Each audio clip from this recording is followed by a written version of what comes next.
ഈ അവസ്ഥയിൽ ശാലിനി ഇവിടെ ഉണ്ടെങ്കിൽ ചന്ദ്രയ്ക്ക് അതൊരു ആശ്വാസമായേനെ. അവളുടെ സങ്കടാവസ്ഥയ്ക്ക് ശാലിനിയും കുട്ടികളും ഒരു പരിധിവരെ എല്ലാം മറക്കാനും പൊറുക്കാനും സഹായിച്ചേനെ എന്നെന്റെ മനസ്സ് പറയും പോലെ.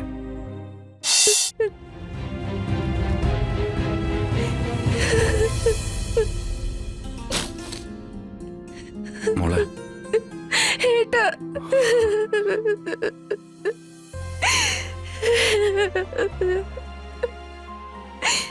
ഇന്നൊന്നും കഴിച്ചിട്ടില്ല ശിവേട്ടാ. അതിങ്ങ് താ.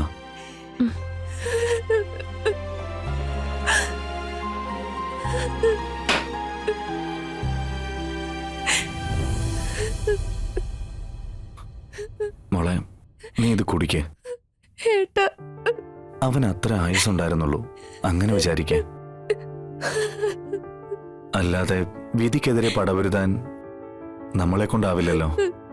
മോളിപ്പം മറ്റൊന്നും വിചാരിക്കണ്ട. ഏട്ടൻ തരുന്നല്ലേ, 1-2 സ്പൂണെങ്കിലും കഴിച്ചാ മതി. എനിക്കിപ്പോ വേണ്ട ഏട്ടാ.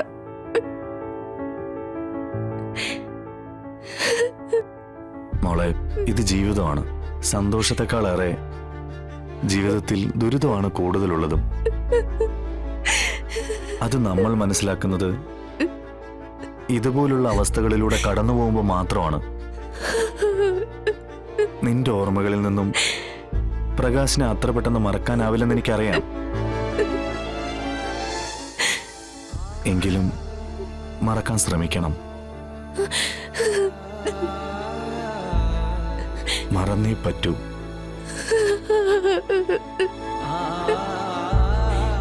നിന്റെ സങ്കടം കാണാനല്ല നിന്റെ ഒപ്പമുള്ള ഞങ്ങൾ ആഗ്രഹിക്കുന്നത്, നിന്റെ സന്തോഷം കാണാനാ. അത് ഉടനെ വേണമെന്നല്ല പറയുന്നത്. അതിനായി മോളുടെ ഭാഗത്തുനിന്ന് ഒരു ശ്രമം ഉണ്ടാവണം. ഇവിടെ നഷ്ടപ്പെടലിന്റെ വേദന അറിയാത്തവരായി ആരുമില്ല. പക്ഷേ അതെങ്ങനെ നേരിടുന്നു എന്നതിലാണ് കാര്യം.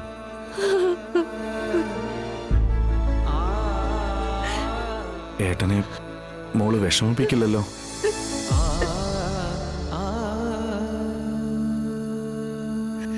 ഞാൻ പറഞ്ഞത് ശരിയല്ലേ ശാലിനി? എന്റെ അവസ്ഥ തന്നെ ആലോചിച്ചാൽ മതിയെന്ന് ഞാൻ ചന്ദ്രയോട് പറഞ്ഞിട്ടുണ്ട്. ശിവ, എനിക്ക് ഒരു കാര്യം പറയാനുണ്ട്. ഇത് ഇവളെ കൊണ്ട് കഴിപ്പിക്കണം കേട്ടോ.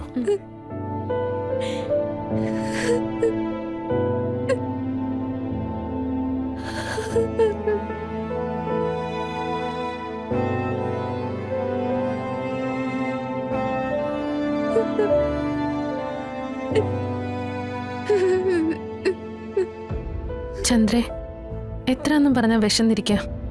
വേറെ എന്തെങ്കിലും വേണോ? ഇത് കഴിച്ചേ. ഇത് കഴിക്കാൻ എനിക്ക് വേണ്ട റാണി.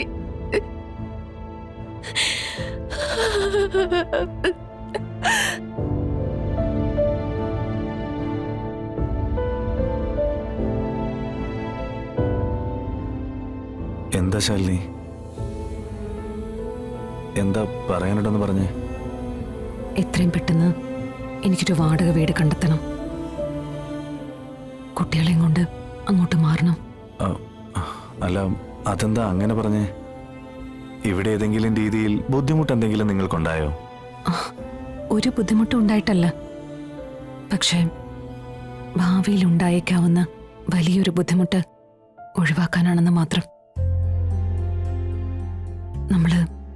നമ്മുടെ കാര്യങ്ങൾ മാത്രം ചിന്തിച്ചാൽ പോരല്ലോ. ചുറ്റുവട്ടത്തുള്ളവരെ കുറിച്ച് കൂടി ചിന്തിക്കണ്ടേ? ശാലിനി,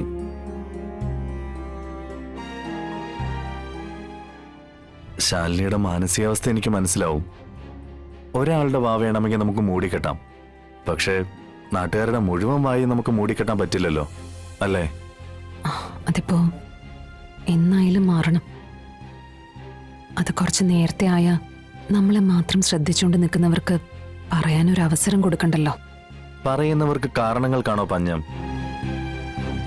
അവരിതല്ലെങ്കിൽ മറ്റൊരു കാരണം കണ്ടെത്തും. സമൂഹത്തിൽ നമ്മളെ ഒന്ന് മോശക്കാരാക്കണം, അത്രയുള്ള അവരുടെ ലക്ഷ്യം. അതിനെതിരെ ഫൈറ്റ് ചെയ്യണമെന്നേ ഞാൻ പറയത്തുള്ളൂ. പേടിച്ചോടാൻ നിന്നു കഴിഞ്ഞാൽ ഓടി ഒളിക്കാനേ നേരം കാണത്തുള്ളൂ. ശക്തമായി പ്രതികരിച്ച് തന്നെ മറുപടി കൊടുക്കണം. വേദനിപ്പിക്കാൻ വരുന്നവർക്ക് ഒരൊറ്റ ലക്ഷ്യമേ ഉള്ളൂ. അവരുപയോഗിക്കുന്ന ആയുധം നമ്മുടെ ചങ്കിൽ തന്നെ തറയ്ക്കണം. പക്ഷെ ആയുധമായിട്ട് വരുന്നത് നമുക്ക് താങ്ങും തണലും ആകേണ്ടവരാകുമ്പോൾ നമ്മൾ തളർന്നു പോവും. അവിടെ പ്രതികരിക്കാനല്ല നിൽക്കുക, ഓടി ഒളിക്കാനാ ശ്രമിക്കുക. ഞാനിപ്പോ ആ ഒരവസ്ഥയില്ല ശിവ. ശരി, നമുക്ക് നോക്കാം. എനിക്ക് പറയാനുള്ളത് ശാലിനി ക്ഷമയോടെ കേൾക്കണം.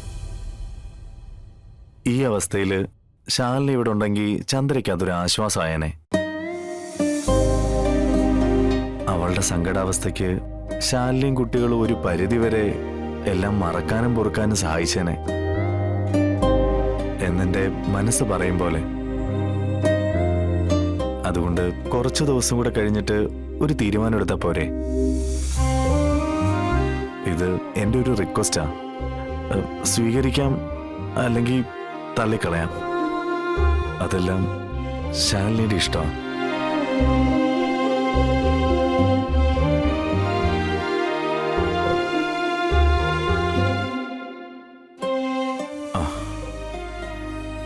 പിന്നെ ഒരിക്കലും എല്ലാ സത്യങ്ങളും സത്യാമ്മ തിരിച്ചറിയും. നിങ്ങളെ ആ വീട്ടിലേക്ക് തിരിച്ച് വിളിക്കുകയും ചെയ്യും. അതുവരെ നമുക്കെല്ലാവർക്കും കൂടി ഇവിടെ ഇങ്ങനെ കഴിയാൻ പാടില്ലേ?